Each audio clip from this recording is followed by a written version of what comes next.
melting, you bitch. Motherfucking goddamn orange peel beef. Come and meet those dancing feet.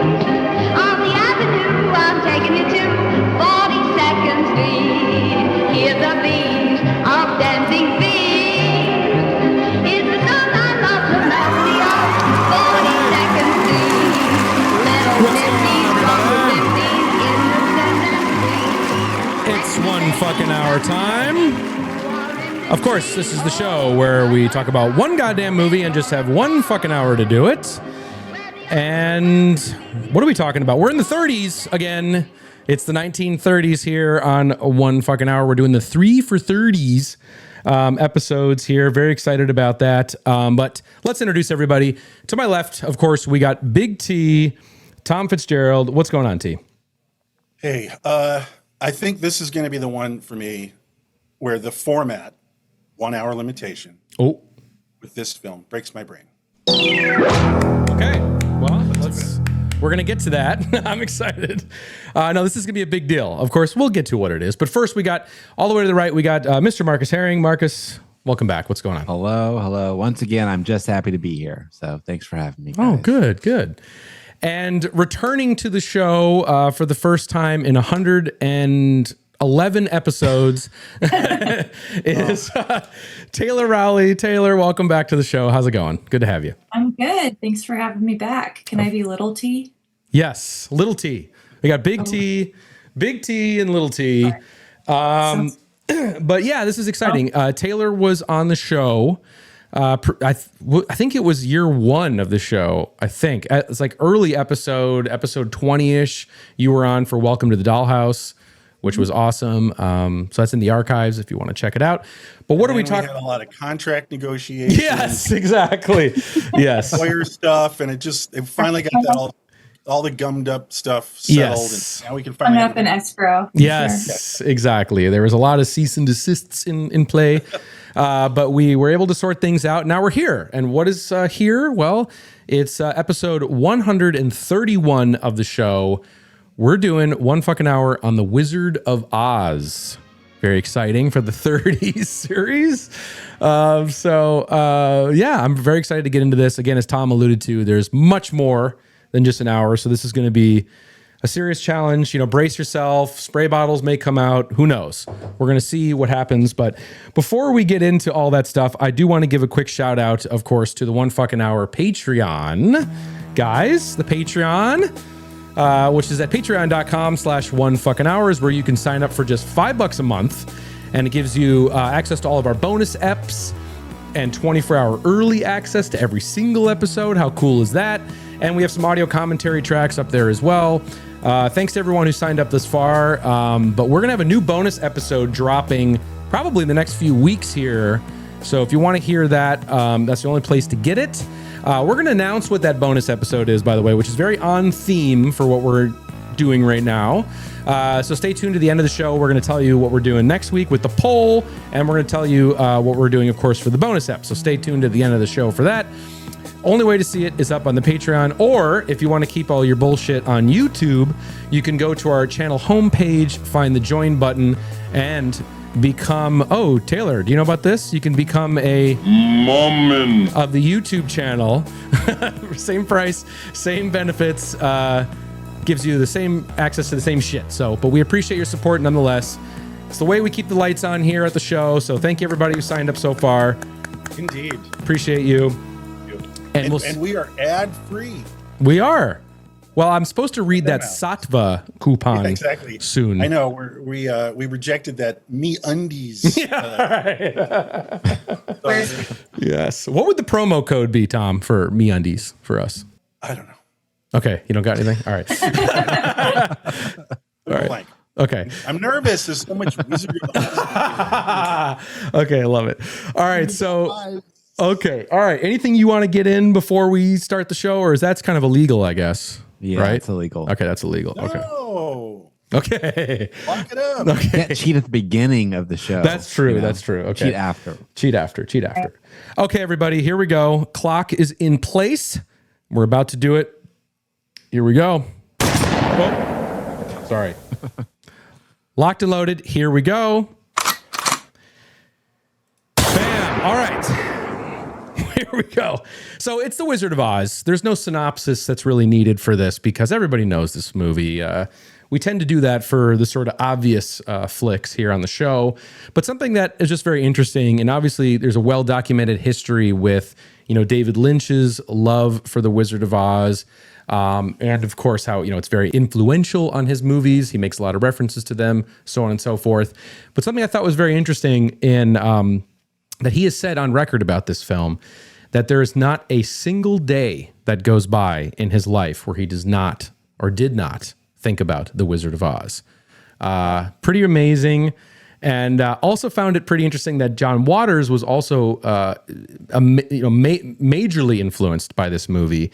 And he said to him, he feels it is the ultimate film that made him want to go into show business in the first place, and also made him want to take LSD for the first time. So,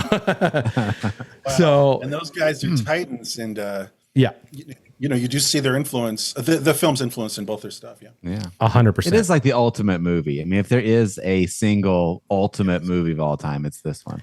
I've never heard anybody hate it. You know what I mean? I never heard anybody trash on it. Really, like if Martians came down and they were like, "What is the movie?" It's like, this is what movies are. Yes. That's it. This is it. So, well, let's throw it to our guest here, Taylor, because I know this movie is very important to you. Do you have sort of a personal history or relationship with this movie? I mean, most people do. It's a very formative movie to a lot of people, but I'm just curious for you personally. Yeah, I mean, I definitely watched the hell out of it when I was a kid. Mostly due to the fact that it was one of the only VHS tapes that we owned. Right. So I tore the tape out, and I remember exactly what the tape looks like. It was the 50th anniversary VHS. Oh, yeah. And I even remember like all of the trailers and the commercial that happens before, which was for Downy fabric softener. Oh, there you go. Promo code. Yeah. Clamshell case. It was not. But it the top of it opened up, and there was like a booklet. I don't know how to explain it, but there was like a book attached to it. Oh, that's cool. It was okay. But yeah, I don't know. The commercial for Downy, I feel like any millennial person will, if they had that VHS, remembers it very specifically. And I won't get too into it, but it's all these kids dressed up like the characters. And has something to do with oh, interesting. Okay. But yes, I don't know. Not to, plug Downy too much. Yeah, I don't know. I just love this movie. I also think about it a lot. Probably, I don't know if I think about it every day, but it's definitely a huge thing. I feel like I reference it a lot without even knowing. Yeah, for sure. I'm just so ingrained, this film, and just, it's so iconic. Even rewatching it, like it had been a while for me, actually revisiting this film, because for me, it actually wasn't a huge part of my childhood. I had probably seen it once or twice, but it was later in life that I actually grew to appreciate it more. And just rewatching it again, it's like, man, there's so much. It's like everything goes back to this movie in a lot of ways. Like all of the big hit films, Star Wars comes to mind. It's a very obvious statement, but it's like so much goes back to, or like any film that has sort of ended where, you have to say goodbye to the friends that you've met like along the way, and you have to go back home. And that trope is obviously like so emotional and just impactful, but it's like here, it all starts here, with this movie. It's like the beginning of everything, even though movies had been around for a while before this. But anyway, Marcus, let's go to Marcus. Nothing specific, except for I just know that this film meant a lot to me as a child, and it strikes a chord way deep inside of me every time I watch this film. Like it brings up, I feel like I'm a kid again. Every song, like I feel like I'm about to turn me into like a blubbering mess. Every time the song comes up, I feel like crying, and like I'm like choking it back. And I think that just means like it's a deep nostalgia of childhood. It takes you back to there. You want to go back to that time, and I've been lucky enough to watch this with my kid, and I wasn't sure in this era of like Nintendo and all this stuff how it was going to affect him, but it was just so great. He was on the edge of his seat, and I'll never forget him. Like when Dorothy's friends go to rescue her from the witch's castle and the witch shows up, he was on the edge of his seat right in front of the screen going, run. That's he was awesome. Like so invested in it, and it was just so great to see that, that this film really transcends, all eras so far in generations. It does, yeah. And just to think about too, because this film was re-released so many times, right? You mentioned the VHS tape and, in the late 80s or whatever that was, but also just like through 1949, 59, it kept coming back to theaters, and then also then being the gold standard for what that generation's youth would,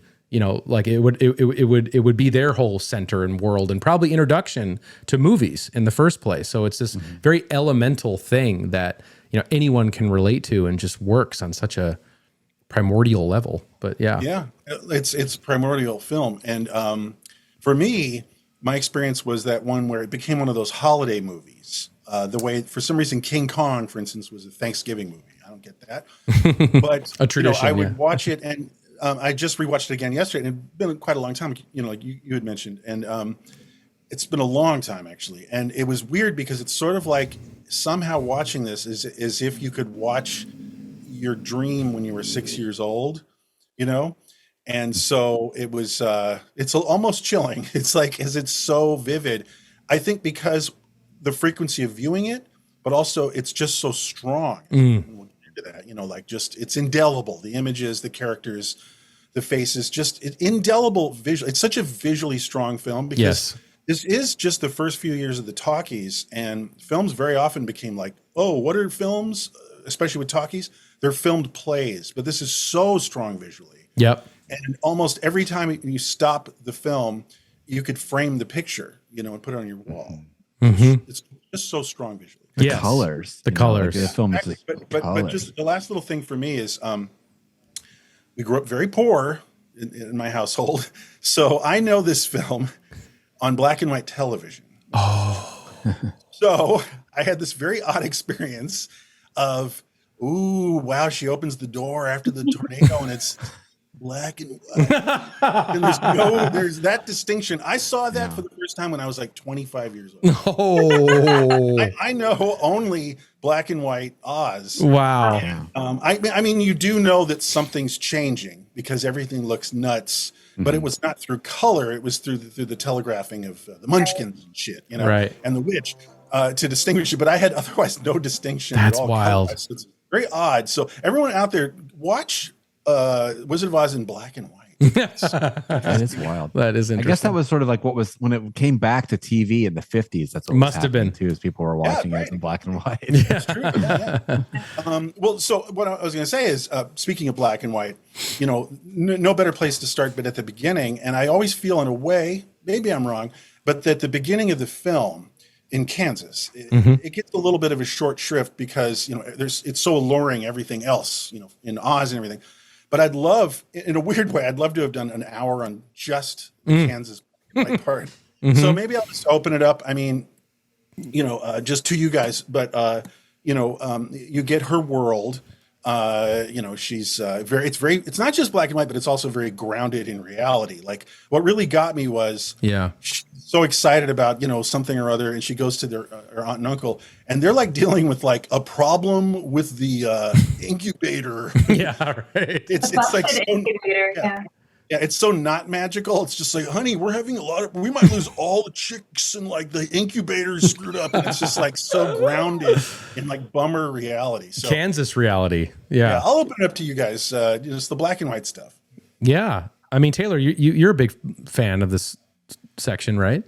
Yeah. I mean, I would say it's my favorite part of the whole movie. And that is definitely something I came to later. As a child, I was very much like, get me to Oz already, and I was not very interested in that part at all. But upon many rewatches as an adult, I just think it's like just so fascinating, and like I think it's the darkest part of the movie. Yes, it's just the reality of their situation and like all of the things that they're doing to prepare to like. I mean, if those chicks didn't get hatched, then they may not be able to. They have to sell the farm. You know what I mean? Like all these very dire circumstances. And, I mean, it's crazy that within the first 5 fucking minutes of the movie, she sings Somewhere Over the Rainbow. Like, it right off the bat is insane. Like, it's not like in the middle of the film or the end. It's like right at the beginning. It's crazy. Gets me every time, even though, so many lame people. Yes. I mean, I was just watching it and just like, There's one shot of the sky. I just want to bring that up. When she looks to the sky, Oh, and and she's clouds saying- open. so Yeah, great. gorgeous. And then I don't know. I love when she comes back and she can't get back in, and like the family is just like, where is she? Well, sorry, we've just got to go in this storm, cellar, and like it just feels like somehow very accurate to the circumstances of people living in that part of the country at that time. Totally. And, it's very dark, and I love. I mean, gosh, like the scene where she gets knocked out and the house is in the air and everything's flying. It's almost like Dolly or Buñuel-esque, like these things flying through all this dream imagery. I just think it's just fascinating. And it's like she's watching a weird film Yeah. of things passing by her. Yes. Right. Yes. Was it Margaret Hamilton? What's her character? Yes. Miss Gulch, but then she becomes the witch. Right. No, Yeah. I'm just saying, like, she sees Miss Gulch biking. And I just, one little other, like, Tom childhood tidbit. The first time I heard the Beatles' Tomorrow Never Knows, when I was like 8 years old, Oh. closed my eyes. I saw the tornado scene in The Wizard of Oz. No. Turn off your mind, relax and float downstream. Fuck Pink Floyd and Wizard of Oz, not my jam. But Tomorrow Never Knows and the tornado scene, I've never put them together. Yeah, but yeah. in my mind, it works perfectly. Like, because it's going cycling, those like tape loops and the cycling of what she's Sure. seeing. That's pretty cool. So, but no, that scene, but just maybe it was wrapping things up though. Like, there's another childhood thing I had. Want to talk with you guys about the resonation of the pattern where you're seeing the reality like what the witch will be, that woman in reality on the bicycle, da-da-da-da-da-da, and how like that is an early kind of way of child thinking, of Yes. association. Yeah. You know what I mean? Like to expand on the reality. And it's like, oh, I saw this weird looking guy on the street and he's a monster. And it's like, I saw this woman's very mean and she's like a witch, So you guys want to talk about that? Like how the real harsh reality of the black and white sequence, she interprets that and makes it fantastical.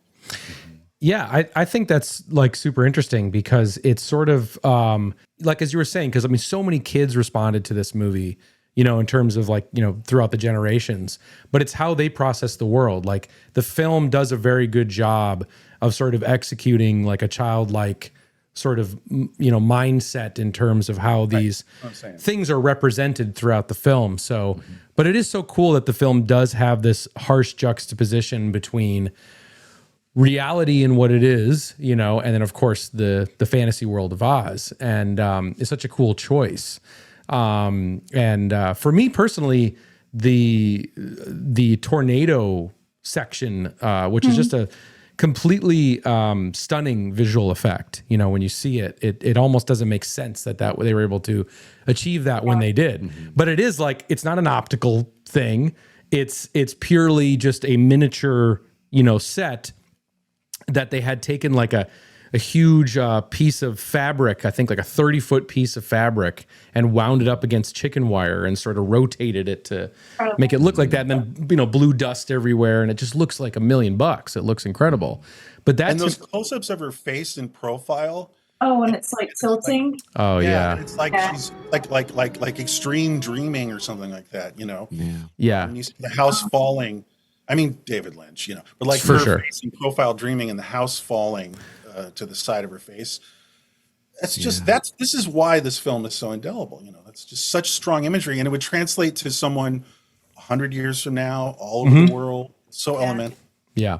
Can I just say one thing about this movie is that I don't think people give enough credit for how funny it is. Like, there's a lot of really good one-liners in this film, and there's one during the section that I love, and it's when Miss Gold shows up and she's taking Toto away, and Annie M, says to her, she's like, for 23 years, I've been dying to tell you what I've thought of you. And now, well, being a Christian woman, I can't say it. And I just think it's like such a great Right, I remember that. Henry kind of laughs, like just like cat fight. And anyway, it's just this movie has a lot of great one-liners. No, it's there's some comedy writing in there. you know, like with the three guys later, they have some gags, and it's not stale. I mean, it's old comedy. It's from 100 million years ago. Yeah. But it's still kind of crisp. You know, that's another great the writing, the dialogue. Even that is really well done. Yeah, Marcus. Sorry. Oh, just you mentioned the casting of like people in the black and white world, at the parallel casting or whatever, and I'd be interested to trace the origins of that, because it just seemed like sort of a play type thing, and I know in like Peter Pan, like they would cast the dad and Captain Hook would be the same actor, and things like that. I think I love that. That's a good point. It's just taken to a huge. A larger conclusion here. We've got almost every character is playing a dual role. Yeah, and then some of that wizard guy is playing multiple roles later. Yes. Yes. Yeah. Yes. Yeah, and it's just an amazing. And then of course, to kind of put a cap on it, it's like that concept of that transition. Everybody knows, from the house falling into the opening of that door into this unbelievable 3-strip Technicolor process. That is unlike, I don't know why we had to fix that. Like, why did we have to change beyond that Technicolor look? Because it's just Technicolor. Like, yeah, the cameras are comically huge. Yeah, I know. I've They're seen like that. Ginormous 500-pound. Yeah, for sure. Like, I mean, I'm sure they could have figured out the technology to innovate that, but still, it's just that process. And when you see a film like this or The Red Shoes or whatever, it's like, oh my God. Yeah, like the purples. Yes. Yeah. True. Yeah. I love now, when I was a kid, I had this idea in my head that the reason that they switched from black and white to color there is because they invented color film like halfway through this movie. Oh, that's a good thought. Like yeah. It's fun to watch. Make that like a meme, Right. Yeah. I like that watching it now, you can see how they did the change, that shot's in color, but everything is painted inside the house, that same sepia tone, and she's sort of just in shadow. But it's so cool they did it all in one shot too. They didn't she opens the door, but she's just in shadow, so she looks like she's sepia tone still. And then she steps into color. It's all one shot. It's a process. You're saying. Yeah, and yes, it's practically. Yeah, exactly. The black and white is done practically at that last. That's moment so when she cool. opens the door. That's so cool. Like in camera. What's that Antonioni movie where everything is kind of painted, like the apples are painted gray and stuff. The Red Desert. Yeah, the Red Desert is like. Yeah, it's like they did in camera color correction. Yeah. Which is very cool. But one thing too that I think is fascinating. I think maybe one of the reasons why The Wizard of Oz is sort of the ultimate movie. Obviously, it's born out of like the height of the studio system, and there's so many different studios making their giant epics at this time. This is such a crazy time in Hollywood history, but there's so many people that this project touched in terms of the creative forces that were going on in Hollywood at the time.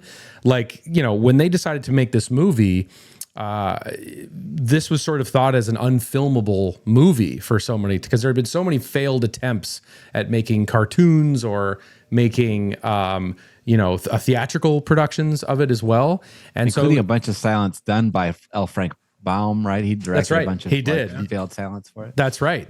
And so it was thought of as like, and a lot had lost money, so it was kind of this sort of damaged property. They thought a fool's errand. Yeah, make a Wizard of Oz movie. Yeah, and so what's interesting about it is, and what I really just admire about it historically is that, like, so many different writers were tasked to come up with the script and to come up with the pitch and the treatment, and then so many different directors, maybe we'll get into later, were brought in to put their own little stamp on it. But that's what's so interesting about it, is these little people would come in, not actually little people, we'll get to those too, but the people would come in for this, like some writer would come in, put his little stamp on it, and then that would somehow have some seismic changing effect to the movie. So, for example, the guy that co-wrote Citizen Kane was the guy that came up with the idea of the transitionary between black and white to color. And that's like his one contribution that he had during the development process that he had for his little treatment, And he's just one of about 100 different people that came through this movie. And what you're saying is this wasn't like intentional to have like a cast of 100 behind the people. It was just the kind of the ramshackle, crazy way this film got to the The finish line. Yeah, exactly. And every person, even if they played a small part, had a part in making it what it is. It's not a auteur theory type concept with this movie. Right. It's just exemplative of that era, the studio era, where just the whole process of movie making was different. You've got these suits and the producer and 5 different directors, and it's weird because we think about it's just completely different from how we think about movies being made. Totally, especially the auteur theory popping up in the 60s. Although maybe it is more studio like today. If you think of something like a Captain America or something like that. Well, no, here's the difference though between today is you have these 2 producers, who were so protective of the film, and any problem that came in its way, they were defending on it. Taylor, you were mentioning Over the Rainbow, and that's that's this scene in the film that is so unbelievably emotional and iconic. You can't even think that would be not in this film, but there was a huge attempt to remove that part from the movie because the execs thought it was boring, and like we were saying, it's coming right at the beginning. Yeah. So like if you're in that frame of mind, you're just like, don't start the movie with like something so boring. Yeah, it doesn't like push have something like get those munchkins in the first 5 minutes. Get those munchkins in there quicker. There is keep it zippy, guys. Because it is starting kind of melancholy. Yes. Yes. I will say, another thing when I was watching it is she's so good, Judy Garland. Amazing. I mean, she's iconic to the film, and this made her a star, and she's an icon in general. Yeah. But I was looking at there's so many great close-ups of her, and she looks sometimes so sad. Yes. She's doing such a great job. Yeah. Maybe she has her own personal sadness, and it's coming through, but she's acting and working with it. But like, there's a shot when she's being disappointed by much later. The wizard is telling her, like, guys, I don't have anything for you. You're not going home, and you're not getting a heart. And she just has this look on her face and it holds on it. And she's not quite tearing up, but she looks just so sad and disappointed. And that's just like, I can't imagine another actress in the role. Like, they were going to have Shirley Temple do it. Yeah. But anyway, I just wanted to show some appreciation for Judy Garland's performance, because that is another thing another bit of the magic that makes the heart of the film, the lead of the film. Yeah. Her face is so evocative. And I don't know much about her, but like, I guess she had kind of a tough time in life and this film. Right? Oh yeah. Well, with respect to her, I mean, that's well documented, right? I mean, she, from a very young age, she had this mom that was overseeing her career and, made sure she stayed to a very strict diet. All these, she was on speed in order to, be on all the time and to, work these 14-hour plus days and then barbiturates to go down, and that was sort of that was just like given to her. Like, it was a total like regimented thing. And then, you were mentioning, the actress that played the witch, Margaret Hamilton. She like would open up to her on set, like, wait, you're doing what? You're taking what? And like, that was a big part of it, this kind of story getting out there. But yeah, for her, it was a pretty, I'm sure, really traumatic experience, having to like be on and dancing all the time. Yeah, and I guess the last thing I'll say on it is just, I want to hear what you guys are thinking. It's just her feelings are right on the surface. Sure. Yeah. And so it's a very powerful, maybe it's almost like a method acting kind of thing. And I can just see some other actress just being a big phony kind of, Broadway actress, like, ooh, I'm sad, oh, I'm happy. But there's like this weird kind of almost shocking feeling on the surface on her face, right? Yeah. And it's also the magic of those lenses too at the time. Just unbelievable when it, just in terms of like, even in Freaks, like we were talking about last week, those close-ups are just so. Yeah, good point. Just like, they just get you right to the bone. 30s close-ups. 30s close-ups. Yeah. Like 30s close-ups. Yeah, shout out. Yeah. It's hard to separate Judy from like what she, just her life and like all the sad things we know about her and how her life ended and like her sad show in the 60s, all that stuff, it all kind of blends together. It's hard for me to watch this movie now and not just be thinking about her as a person the whole time. So that might be part of it too, I think. Sure. Yeah, totally. But yeah, again, indelible. And it's interesting. If we decide to get into the lost aspect of this movie, it also could have gone a completely different way. Because her performance was course corrected, throughout this movie, which I think is super fascinating, where they had, I don't know if you know this time, but they had shot this, like the first 2 weeks they shot this movie, they were working with a different director that was putting this movie in a terrible direction, really ham-fisted. They made her play all of her scenes really insincerely, more like a princess, you know? And there you go. and then they shut down production when the They first wanted like a sexy witch. they want right? yeah, and they wanted sexy witch. They wanted her to be baby doll, blonde hair. And that's kind of and that's one of the big lost core elements of this movie. The Holy Grail sort of find for Wizard of Oz historians is where does this footage exist of the first 2 weeks of its terrible rot production. But thankfully, you know, a different director came in, halted it, and he was only on. He was just, you know, George Cukor was only on for a week on this movie before he went to Gone with the Wind. But he rebooted the look of her, rebooted her performance to be much more like herself. Told her, be like yourself. You were saying, You know, yeah. like Oh, just be wow, you. okay. Don't be this fake thing. Be you. And that changed everything, you know, in terms of her performance and what did we know is today. Again, another one of those bit players in the big story of this movie. As you're saying, yeah. But George Cukor, More authentic acting. Well, why don't we lighten the mood slightly? Sure. And bring up like the Lollipop Kids. Let's have a little fun with that incredible Munchkin set piece. What do you guys have in mind today? Well, it connects to last week, you know, with Harry Earls shout outs from Freaks, the star of Freaks. Hans is in the Lollipop Guild, and you see in this movie. And this is just quintessential 30s to me, this scene in so many ways, where it's just like that time where it's like, I don't give a fuck, get me, you know, 100 little people in this fucking scene and we're going to do it. I don't care how much it fucking costs, you know? Right? Yeah. And it's just excess to the max. But it's amazing. Right, they could have done it with like half as many. Right? No. They couldn't have. They needed every single Yes. one. They all are in their own individual costume. Like there's not like a repeat like anywhere. It's amazing. Really? I mean, like if you look at them, like they're all different. Yeah, no, I hear We you. gotta No, go I have my all favorite out. ones that I point out, like or like you know, in the Custom crowd. makeup for each one too. You know, like each one has their own like hairdo, mustache, makeup kind of thing. I Before- got into the ballerinas oh, yesterday. the Lullaby, What are they called? the Lullaby League. Oh yeah. Right. Yeah. I love how they all dance like this. Yeah, totally. Yeah. And it's Yeah. it's awesome. And then of course, like when the witch comes in, you know, it's such a just stunning visual of obviously like, you know, when she sort of appears. Also, one of the images I do remember from being a kid that stuck with me because it's so strange and kind of freaky is that scene when you know, they look at the crushed witch under the house and the legs, you know, curl back. Yeah, that's so cool. Same thing, indelible. Like Yes. it looked. I remember as a kid, it's like it was animated, like curling, like Curling toes back. Yeah. Yeah. One thing I noticed though yesterday on the watch when the witch appears, great scene, plume of smoke, fire.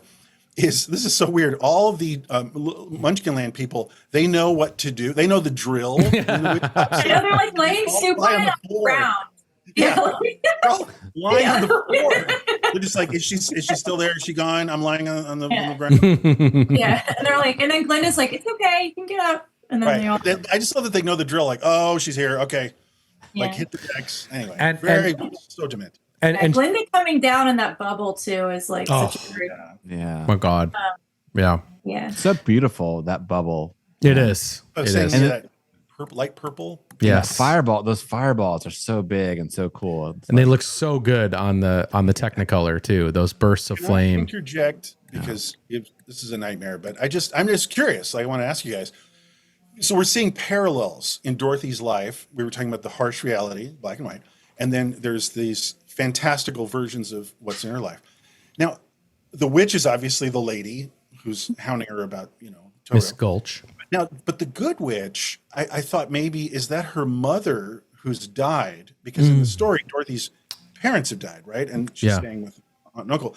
So like, Explicitly expressed, but it's not like explicitly like expressed. no, I know. I just mean the sort of the psychoanalytic thing of like, who could she represent? The good witch, because she's not a fantastical version of her reality in Kansas.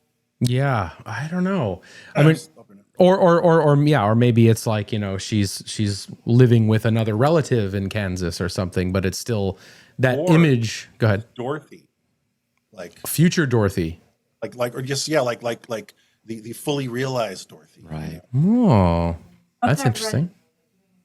It's that sort of thing where like little orphan Annie imagined that her parents were like rich or like, you know, amazing or whatever. Maybe it's like her image of who her parents could have been or something. Yeah, like idealized, like the perfect, beautiful mother coming. You need her, you know. Just a thought. Yeah. No, I mean, I feel like there is a case to be made that it is Auntie M because she faces off with the Wicked Witch just like Auntie M does earlier in the film in the And I think like that, you know, it's not her, it's not the actress, of course, but I think that there is like an Auntie M accolade. I hear you. The only thing that throws me off is that in the crystal ball at the witch's castle, she sees Auntie M, but I hear what you're saying, Glenda the Good Witch, like that she's doing the idealization of the big mother or the mother figure, at least in her kid's reality. Okay. I just wanted to check on that. You know, I was thinking out loud about that. That actress was married to like Ziegfeld, like the Ziegfeld guy. So she's like Hollywood royalty, like uber rich, very. Glenda the Good Witch. Oh, really? Interesting. Yeah, and the you know, just to talk about, you know, Margaret Hamilton as the other witch. I mean, you know, her performance in this too. Like, I totally get why some of the response of this film that it garnered out of the gate was like, this is not for kids because it's too scary, you know, which it kind of like I can see, you know, like it is really her performance, especially in those scenes like right before, you know, we get to her castle and they're trying to save, you know, Dorothy from her. It's like her performance is so I don't know, it's visceral and it is scary. The voice is scary, you know. It's like they really went for it and she delivers on that like completely. Later on she would appear like on PBS and stuff, like on Sesame Street or Mr. Rogers. Those episodes got pulled too because she was too scary. Really? So they were like lost media for a long time. Just remembering as a kid, I mean, it was almost too much for me, you know, when I was like 5 or something. Because it's her and then those fucking flying monkeys. Oh my God. They're still kind of scary. It's like they're tiny and like they have a weird like when they grab Toto. Yes. I don't like that. Like again, when I was as an adult yesterday, I was like, get away from Toto. Yeah. Because one of them he has this sick expression on his face. I noticed that. But like also like seeing Dorothy being carried off. It's very crazy. It's really creepy. They still look real to me. Yeah. The monkeys look real. They don't look like, you know, you can figure out what the costume. Right. I know. I was like, they're not monkeys, right? Like when I was just watching. Right? They're not. Like, I think that that to me is too much. And then it's Margaret Hamilton cackling and with that green face. She's too good. She's too good. And also, you know, she comes in with like fire and smoke. And there's one little shot. I just wanted to, because I'd love to stay on Margaret a little bit. There's a great thing right in the beginning when they're following the Yellow Brick Road, right? And it's just her and the Scarecrow at first. And we can get into this stuff. It's just, there's this one little moment before they get to the trees, the apple trees. You just see her hiding. The witch hiding behind the apple trees. I love that. It's a small little, it's some subtle filmmaking actually. Like there's a little bit of menace in this nice Follow the Yellow Brick Road. Because by the way, all the songs are great. I don't like musicals. I'm ambivalent, but these songs are great. You know, as Marcus was saying before, it's just like they really are just so tuneful and they're fun. And like, I love I welcome every one of them when they come in. Because for me with a musical, it's just like, oh fuck, what is this? There's not a dud. Exactly. It's just like not a dud. And the wordplay in the lyrics is like incredible to me. You like that Out of the Woods song, don't you, Taylor? I do love that. Once you're out of the dark, you're out of the night. Step into the sun, step into the light. I mean, like even in all the, if I only had a brain /heart / whatever, all of the wordplay is just, I think, very sophisticated. It is, and it's kind of stuff. I wanted to point out that those fucking apple trees scared the shit out of me. Oh yeah. Oh, exactly. Yeah, totally. When he hits her, like it's kind of nuts. Yeah. It is. Yeah, it's super dream logic too, like where this thing, takes on a completely different form and it's not what it seems and it becomes this incomprehensible thing. Malevolent. Malevolent. That's the thing. It's like, because what's kind of cool about this movie is that it's magical and fantastical Oz, but it's pretty spicy like most of the time. Like there's something there, like, what am I trying to say? Like it's beautiful, fantastical, fun, colorful, magical. Yeah.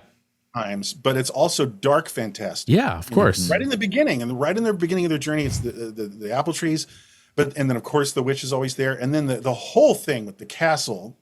Is that what it's called? The castle? Yeah, he calls it castle. Yeah, and it's just like the owls in the trees. Very scary. Yeah, and then it says haunted forest, and something becomes like the coolest looking live action kind of like Disney rendering of like fairy tale horror.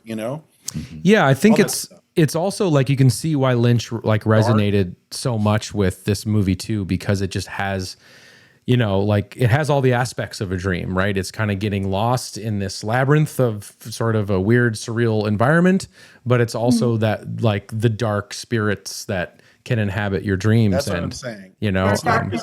Darkness underneath light. Right, exactly. Yes. Yeah, and also the doubles, by the way. That's yes, that is another Lynch trope and dream trope. Yeah, for sure.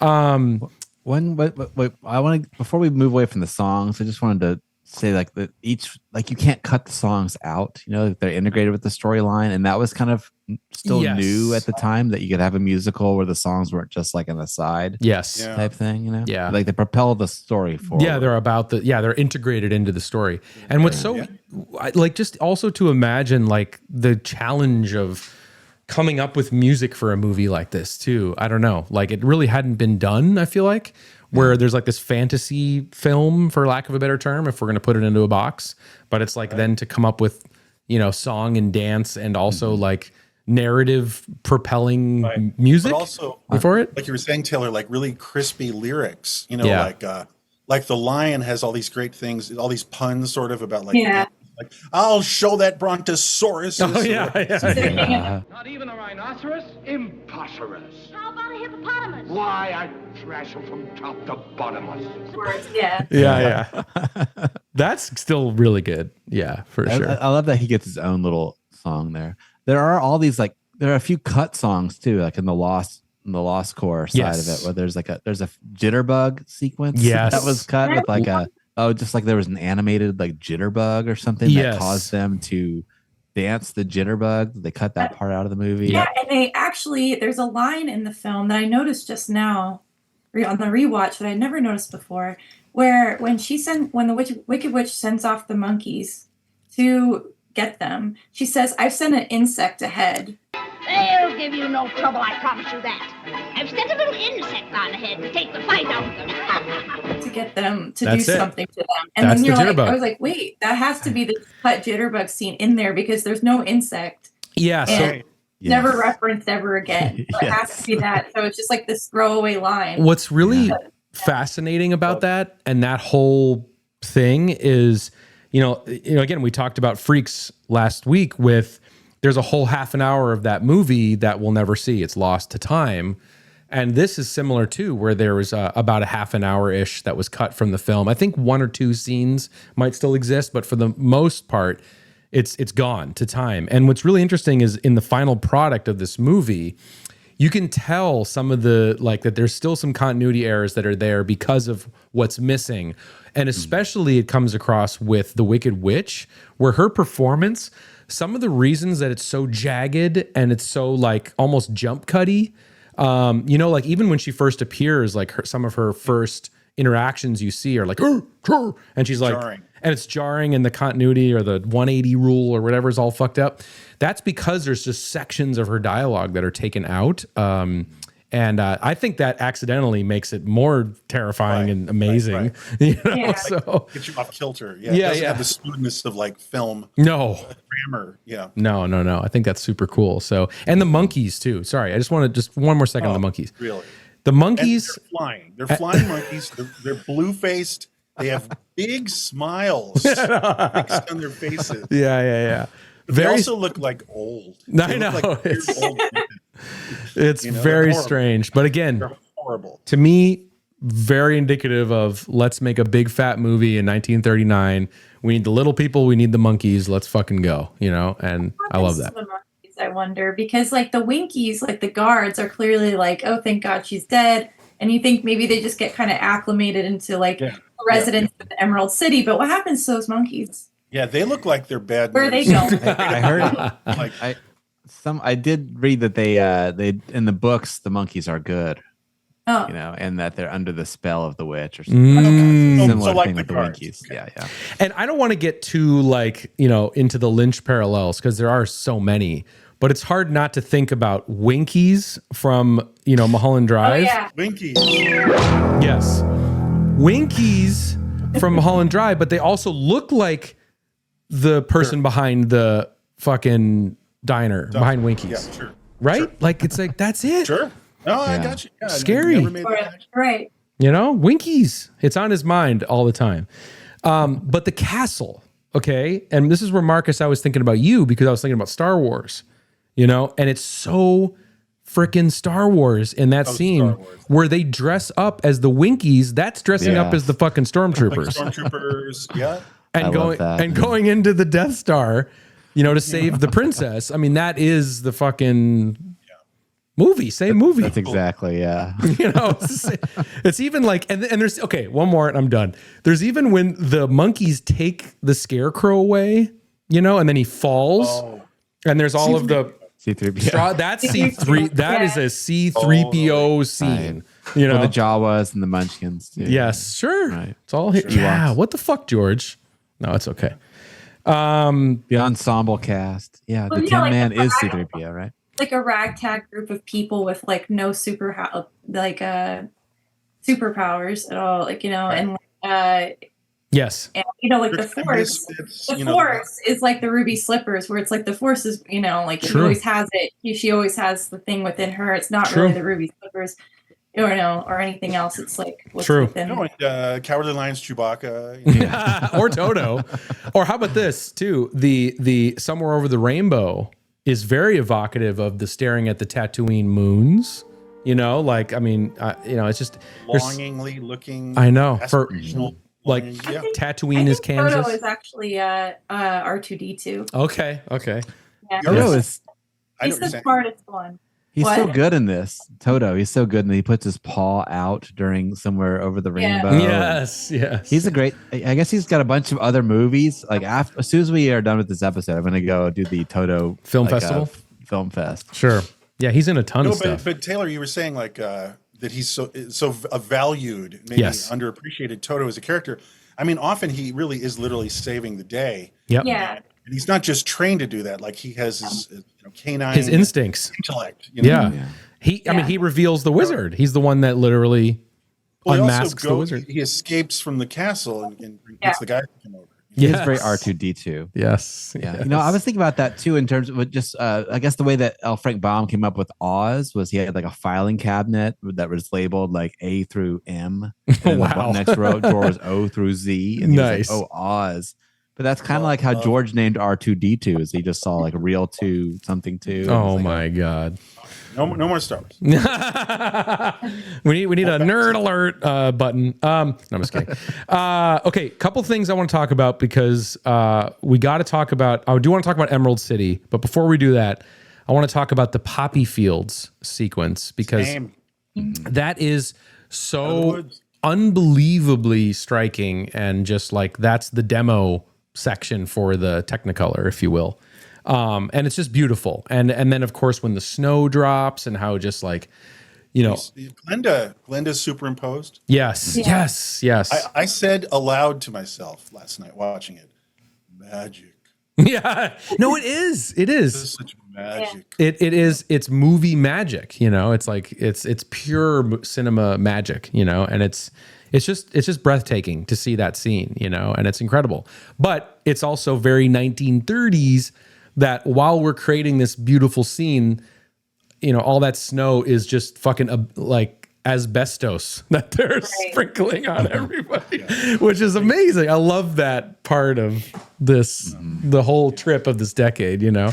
There's that dark undercurrent of the Poppies too, because I think it's like poppies and like opiates come Yes. from poppies and they put you to sleep. And there's Totally. obviously some sort of like dangers of drugs, going on in that sequence. She Totally. says poppies will make you sleep. So. Yes. There's totally some early. It hurts to see Toto succumbing first. I know. Yeah.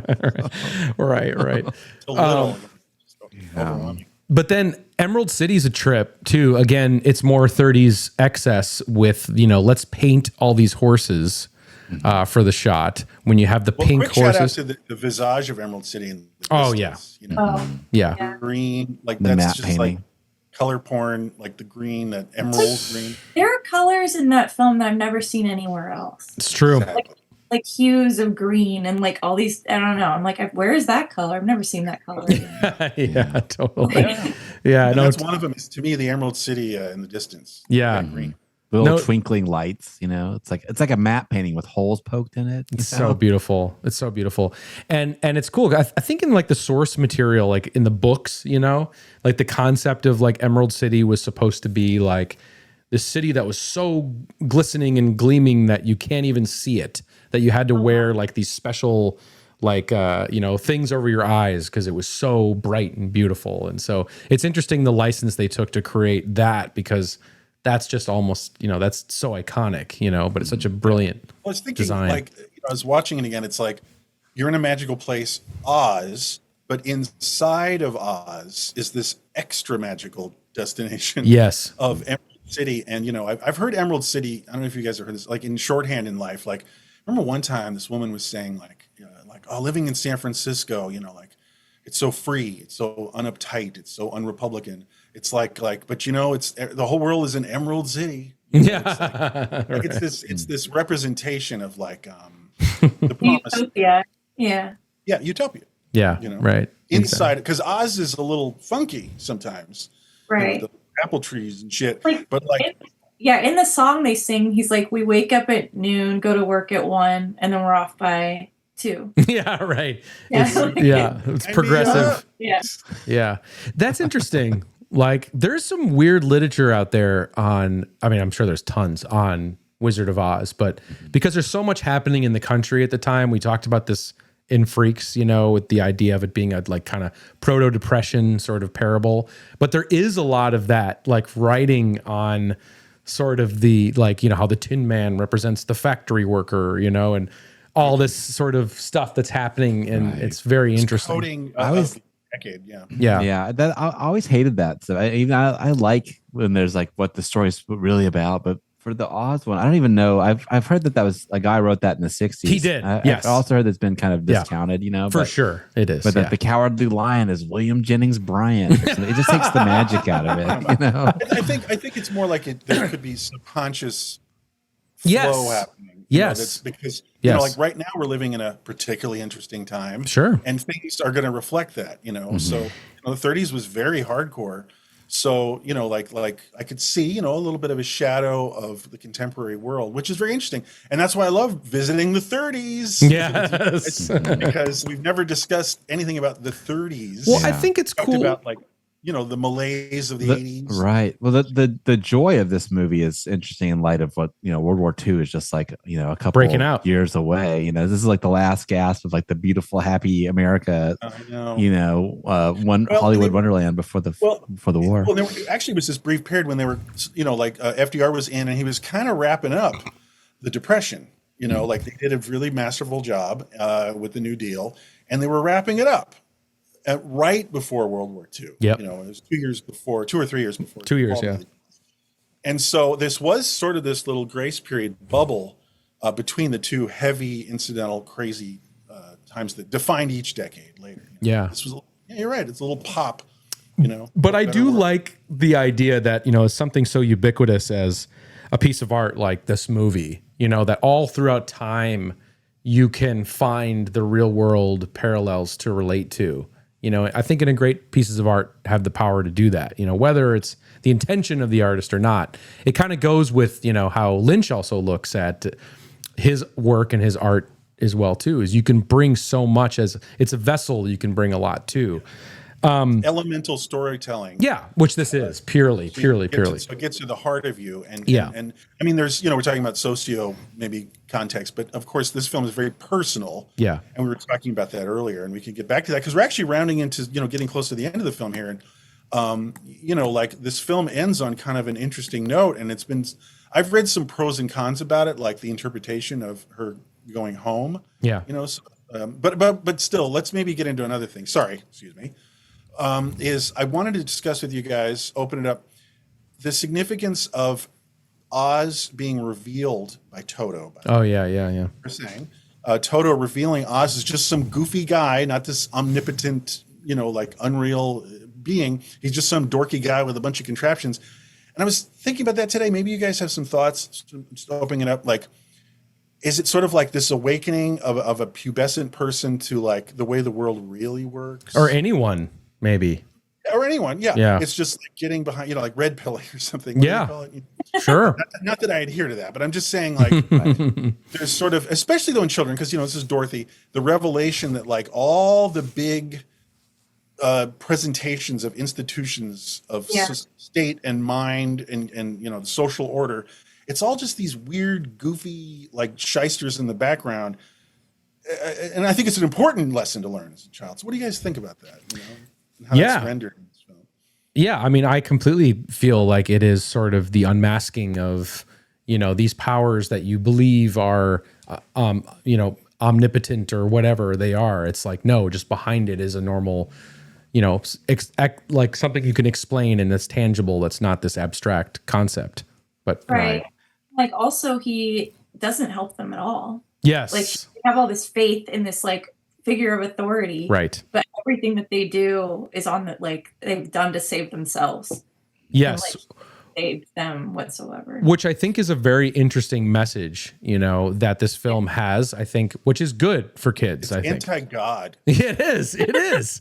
No, I'm not kidding. No, it is. And I think it's like, because obviously like they're all looking for this external sort of validation, on something that they already have. Right. Like, and I think that's a powerful message, this idea of, we don't need a degree in order to feel like we're smart, or just because society tells us that we need to, or we need to have an award of some kind before we realize we've done something, or medals. Yeah, exactly. So really it's kind of like, I was watching it with Raimi again earlier, and she was sort of saying like, oh, this is just proto imposter syndrome that these characters have, which is a good thing to learn, that's all it is. And it's not like anything's possible from within, so. It's a great lesson. And I was thinking too last night, like God doesn't exist in The Wizard of Oz. Yeah. Like, right. Because it could happen, especially back in the 30s. Like you could have it where it's like, God, where were you or whatever. There's two things big chunky things that aren't happening in The Wizard of Oz. God doesn't exist sort of strangely, except in this way we're describing how it's jive with Oz. Yeah.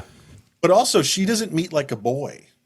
Yes. Mm-hmm. Well, that's one thing that I think is so cool about this film is it actually is like extremely feminist, and like all of the men in the film are in service to her. And I think that like for a movie made in 1930, it's like crazy. Remarkable. And all the most interesting characters in the film are women. Yeah, it's true. There's no romantic interest whatsoever. Yes. Can you just imagine Wizard of Oz like, oh, he likes me. It's a boy, right. the boy of Oz. Like it's amazing. It's amazing they got away without that. It truly is. It is. Well, I guess because she's 16. What's her name? Judy Garland. Playing younger, actually. But the character's 11, right? Yeah, she's much younger. That's why you see like a 16-year-old at that time would never be wearing that outfit. No. Like, yeah, that's like a little girl outfit. So yeah, I mean, I think she's supposed to be playing maybe like 4 years younger. Mama's Family type. No, she is. Yeah, because I think in the book it's a much younger. In the books, it's a younger person. Gotcha. Yeah. But anyway, it just seems funny to me to imagine like, oh, I like that boy we met, Scarecrow. Like I'm sure that was a deleted scene or written in. Dude, can I say someone wrote that in? They wrote in like the boy of Oz. Right. Can I just say about the Scarecrow and how fucking freaky he looks and how scary his look is? Like, What's that? Ray His Bolger. costume- Oh yeah, his, but his just makeup is kind of hard to figure out. Like it looks like it really is part of his face. You know, I that know. There's like a hood that goes straight up into the skin. It's like a You can't really see fleshy how it works. skin. And then there's makeup over that. I know. I know. Like, A haunted image of him laying on the ground with all of his stuff. That's the C-3PO. And Yeah, then it's like, where is his body? I know. some of it's over there. Yeah. Some of it's over here. Yeah. Well, you're everywhere. No, I but know. it just I feel so bad for him. it's Like, kind of leather facey. He's really vulnerable. I don't know. Yeah. Yeah. Yeah. It's really, Fucking straw, guys. it's really, really. There's that crazy thing. They originally cast him as the Tin Man, and he had to really fight to be the Scarecrow. It's like, Yeah. The I'm melting part. There's two things I wanted to talk about. Was the I'm melting, which is My God. very strange to me that it plays all in wide. And it's just one. I noticed that. Well, I was Way looking. over there, like it's like very far away. That's kind of cough syrup. Yeah. I know, because I thought I would be able to take a screenshot of the whatever that close up is, Like- but all it is the result. Yeah. Of, but It you know also what it is? happens really fast. Yes. It's kind of But what's- anticlimactic in a way. What sells it to me is her performance, her vocal performance. Yes, in it. it's great. I'm Yeah. melting, you bitch. Yeah. Basically, she's saying- so it's really. Doesn't John Waters like say that he like really loves the line like, was it what a world, or whatever that she says? Oh, Yeah. I don't know. I think in one of his books he talks about. Oh, all the cool. But the fact that it's all in this like medium to wide shot, one shot, no cuts, is just, I don't know, there's something extra weird and about that, off kilter about that, which I think Well, is she's doing some great also now physical acting where she's yeah, reducing herself inside her black cloak. yeah. You know what I mean? And kind of, it's Yoko Ono performance art kind of thing. Like moves her body mass Yeah. like, through the streak of the eye. Yeah. It's great, but no, it's true. I always thought there was a close up. No. It's her. It's her. Once again, it's Margaret's voice is so indelible. You know, Totally. 100%. it's so surprising. It's like, oh, there's a little like really water never hits the witch. Yeah. Well, there's that, and also, why is there a bucket of water just within arm's reach? Yeah. That is lethal. Dream Yeah, like, Immediately. dream logic. Thoroughly. Dream logic. Of course. And stop then poking holes in it. yeah. It's not the movie for that. And then also just, I don't know, there's something fun about the sort of the like very Art Deco salon that's in the Emerald City. You know, I where love they're that part. where they're all just getting, you know, like groomed and yeah, brush, yeah. upgraded. You know, is Well, some have said that Emerald City is Hollywood, Mm. and that that's going through the star treatment. You know, and getting all buffed up. Oh, here's your amphetamines. Yeah, no. Right. Well, No, but the Scarecrow, he looks weird, guys. Like burn victim weird. Sorry, just looking I at my. also, there's that line where Dorothy says, "Can you even dye my eyes to match my gown?" And I was always confused by that as a child. Like, well, like colored contacts. Like, what are we talking about? Yeah. no, magical horse and everything. Oh yeah, I guess they could do anything. Color stuff can happen. Color stuff. But let's, we got a couple minutes. The ending, we go back, like you were talking about the black and white. We go back to black and white. Yeah. Yeah. And this is actually the thing in my childhood that really haunted me because we've gotten so used to seeing these actors. Because you see these actors for a minute, Yeah. especially In the beginning. Yeah. just for a minute, the three farmhands. But like you see them and it's just like, whoa, it's so trippy because it's like there's your guy, Ray Bolger. There's the Scarecrow, and he's like a man with a face saying, Yeah. "Hey, man," to her, and it's just very odd. And how do you feel about the ending, guys? What do you feel of the philosophy of "There's no place like home"? Is that true? I don't know. Anyone else? And I think like home is where the people you love are, and I think that's what she is taking away from that. I don't think it's literally Kansas. I hope not. Kansas does not live up to Oz like at all. Yeah. But yeah, I think it's just the people that you love. Maybe home is where she is. Or too. and the authenticity is, you know. Some of those lines stick with me the most, like, and you were there, and you were there, and you were there, and like, oh no, Scarecrow, I'll miss you the most. You know, those are some of the lines I remember. I do love like there's this part where she's like telling them all about what happened, and they're just like sort of like or nervously sort of like, okay, and They she's look like, at each "Oh, other don't like, believe me." Yeah, they're like, is she like something that happened to that her? concussion is worse than we thought. Yeah. Yeah, it's pretty funny. Yeah. No, but it's just amazing stuff. And like I said, before she goes back home and she's gearing up to go back and saying goodbye to all of her friends in Oz, it's like it like evokes you of like E.T. or something, like saying, like that, just that heartbreak of like, you want these people just to be friends forever, but they can't be. And that's a very relatable thing for a kid when they see early on in a film. It's like the most crushing, heartbreaking thing you can imagine at that age, I'm sure, So, and it gets you every time. So yeah, and part of it is her face is just so evocative. Yeah, great job. All right, that's it. One fucking hour on The Wizard of Oz. A challenging one to do because there's so much on that. Almost everything is left on the table. Yeah, I know. Yeah, there's so much between the history of it and between the scenes in it, and Can you imagine not liking this movie. Yeah, I was just thinking. Yeah, it's at the beginning of the boring. episode. Never heard anyone trash on it. I don't think so. Like, overrated. Yeah. Meh. Yeah. Mid. Mid. Wizard of Oz is mid. Mid. Yeah. It's a little mid. All right. Well, that was one fucking hour on The Wizard of Oz, y'all. Yeah, the 30s continues here. The 30s extravaganza continues. I hope you guys are liking it out there. Yeah, I think they are. Having a weirdly great time with the 30s. I actually, it's wild because a lot of the comments on last week's episode, shout out to everyone who checked out the Freaks episode. A lot of people really I didn't think there'd be this fervent excitement over us going so far back. Because normally, we're doing 70s to the 90s all the time, 70s to the 90s. And it's just very cool to see that there's so much interest in these movies, and it's got me more excited. And now I'm like reading all these lists of like pre-code movies that I haven't seen, and I'm like, damn, I got to get into this. So our taste is getting crustier. By the day. We are, of course. Look out. All right, so let's talk a little bit about what we're doing here on next week's episode. This is the third and final of our 3 for 3. Yep, our 3 for 30s. So we're going to do a poll. Now, everybody is very excited about the return of the poll. Everybody loves polls. Yes. I love polls. Oh, I love polls. Yeah, right. Everyone Yeah, loves I've been doing polls. Yeah, that's the gimmick. Lots of gold member. Yeah, gold member.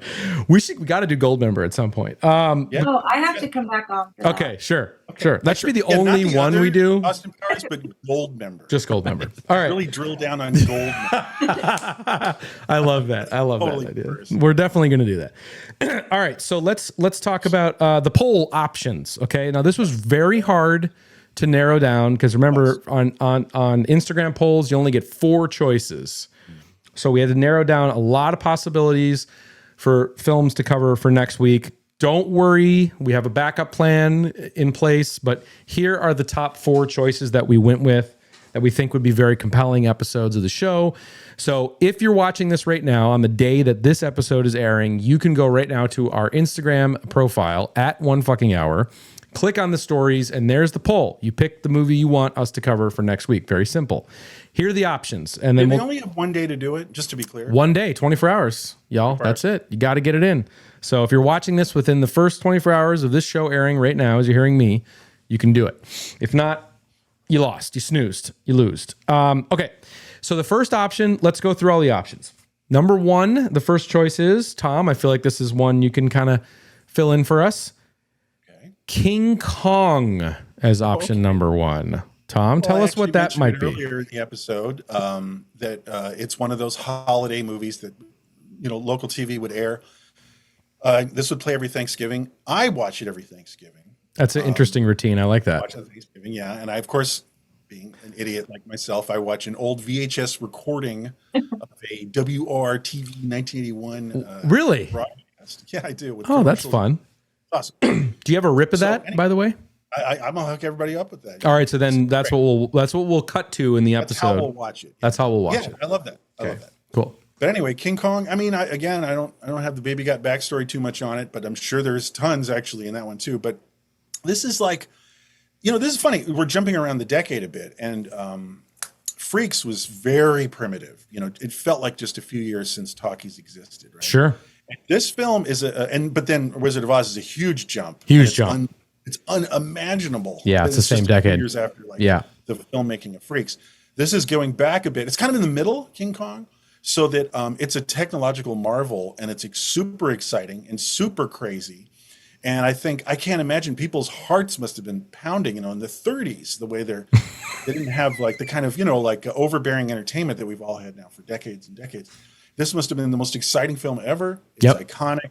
Yep. Of course, 'Twas Beauty Killed the Beast, Fay Ray, King Kong, all the stop motion stuff. King Kong in the whole middle of the film is in going bananas and killing other equa-sized huge like life forms, like a pterodactyl. Yeah, it's awesome. And it's crazy. It has what I love are the smaller parts. We could talk about like the shipman fall. This is a boy and girl thing though, unlike with Sure. the Closet. It's like one of my favorite couples is the ship hand. And all right, save some for the episode now. No, I'm just saying. Okay. Like, so it's a big movie. Okay, King Kong, it's a big classic movie, is option number 1 from 1933. Option number 2 is from 1932. Okay, so early 30s here. Kind of goes a little hand in hand with Freaks in a way. Okay, somewhat related. I'm talking about The Island of Lost Souls. Wow. What a cray film that is. Obviously, wild. It is wild. Obviously, the demigod on the island who's living among his mutated beings. Very scary film, and I don't know, that one to me feels like there's a lot to get into with that movie. It's absolutely astounding, and there's meat on those bones. It's yes, it's pretty frightening as an adult to watch. It is, because it looks like it was made like in 1780, middle of nowhere on an island. It just has this incredible old, ancient, primitive looking scariness, and there's a Devo reference. Yep. Maybe Not Man. Yep. It's a great. It's a Wells story. Yep. And it was the only time it was well rendered. Yes. Because there's this film, and then there's the horrible 70s film, and 90s Brando family film with Brando. Yeah. So they got it right on this one, and anyway, it's a wild pick, and also it's pre-code, I believe. It's right before the code was really kicking in, so it's there's kinds of stuff that's depicted that wouldn't be happening even like a year later. Yes. So very excited about that. If that wins the poll, that's option number 2. Option number 3, also from 1932. We'd be getting into a subject I know, Tom, you've wanted to cover on the channel before, and so now this would be the excuse to do so. We wanted to pick a Marx Brothers flick to kind of scratch that itch. And the one we went with for the poll is Horse Feathers from 1932. That's right. Yeah. Real simple. Everybody knows and loves the Marx Brothers. I would love to have us have a conversation about this film and all their work in general in film. The 3 big characters. To me, they're the Beatles of comedy.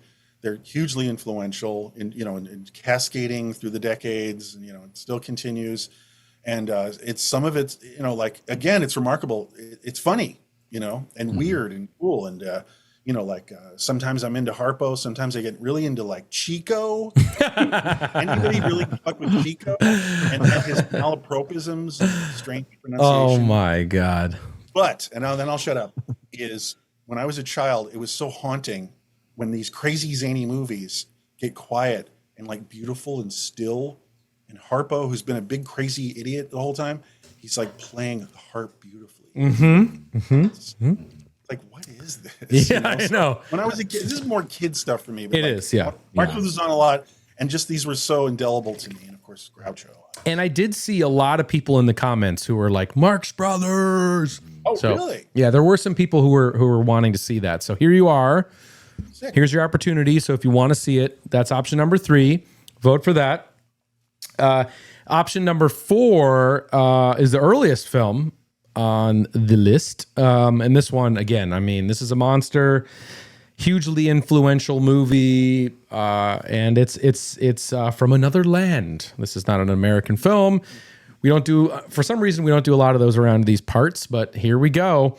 From 1931, we're talking Fritz Lang's M as the choice. Poll option number 4.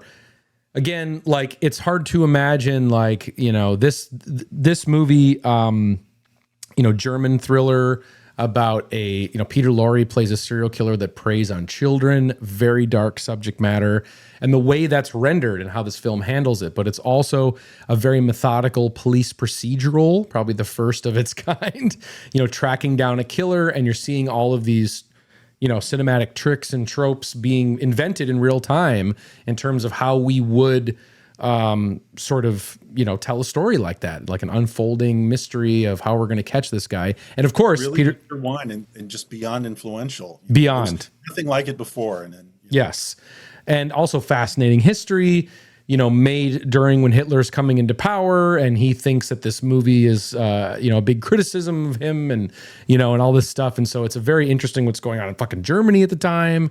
And Peter Lorre, incredible performance as just leaps off the screen. One of the great early performances in cinema is this, and it's M, and it's badass. So 4 strong picks. There you go. It's up to you. It's in your hands. What do you want to hear? 1 fucking hour in King Kong, Island of Lost Souls, Horse Feathers, or M. Yeah. And whatever loses will be just crumpled up and thrown in the trash, and we'll never talk about those movies. Never, ever even consider. No. Right. Yeah, exactly. So... No, that's not true. Well, no, that's not true at all, because what we're going to do on the Patreon is, in service of all that, the bonus episode that we're going to have up in the Patreon here in the next few weeks is sort of going to be the elusive 4th episode of the 30s series, where we're just going to go long form on all the other runner-up choices, the ones the ones that didn't make the poll, but we wanted to highlight. Make Way for Tomorrow, perhaps we'll talk about, maybe some other pre-code films, some other stuff. So this is Things to Come is a weird movie. Yes, totally. Science fiction. Yeah. I want to talk about Busby Berkeley. Busby Berkeley. Busby Berkeley. Bringing Up Baby was mentioned. Runner-up, Roundup. Hitchcock, Sabotage. Sabotage, so... A lot of cool. We're going 30s. We're sticking with the 30s. Right. Rest of the year. Yeah, rest of the year. No, it's going to be a cool bonus episode. We're going to round robin and just bring up the movies that didn't quite make this short That's right. list. So the only way... So a lot of good movies. Yeah, a lot of good stuff. So the only way you'll hear that is up on the Patreon, patreon.com/onefuckinghour, or get on our YouTube channel, go to the channel homepage, find the join button, click that, become a moment of the show, and you can also support the show and get access to the bonus episode that way. So... All right, thank you, everybody. Thank you, Taylor. Thank you so much for joining us for this to get into. Welcome back. We'll see you in 111 episodes. Yeah, we'll see you in episode 242. Oh, gold member. Yeah, 242. Gold member. Yeah, gold member. We got to do. Is there any interest out there for gold member? Comment below. Yeah. We'll do a poll. Sure. Not the first 2. Yeah. Total ambivalence on the first Austin Powers movie. Maybe we should do a new series after the 30s, where it's just like the third film in a series. The 30s. The third 30s. Stupid. I'm getting tired. Okay, yeah, we got to get moving along. Camera off. All right, we got to go. All right, everybody. But we can't let you go, Tom, without, of course, giving the audience our moment of Zen. All right, everybody, take care. Have a good rest of your week, and we'll see you for whatever you decide next week. So, all right, take care. See you later, everybody. Bye. Bye. Well, what about the Munchkins? Yeah, how about that? Oh. What? the Munchkins. Munchkins. They What? don't mind. Yeah. Well, what the Munchkins do? Well, they're little very dwarfs. huh? tiny. Yeah. Yeah. Were they little kids or were they, They little were men? drunks. They were little drunks. They were. What they? What they? You got me stuttering. What did they do? What did they do? What did they do? What the dwarfs do? But one of them, who was about 40, a gentleman asked me for dinner, and I couldn't say, I don't want to go out. I can't because you're midges. I just said, no, my mother wouldn't like it. Come on, bring your ma too, How big was he? About 2 inches high. What could you do with it? I don't know. What did he do? I mean... Oh, I don't know. They did a lot because... There was a lot of them. Oh, hundreds of thousands. And they put them all in one hotel room. Not one room, one hotel in Culver City. Yeah. And they got smashed every night. And they pick them up in butterfly nets. Motherfucking goddamn orange peel beef.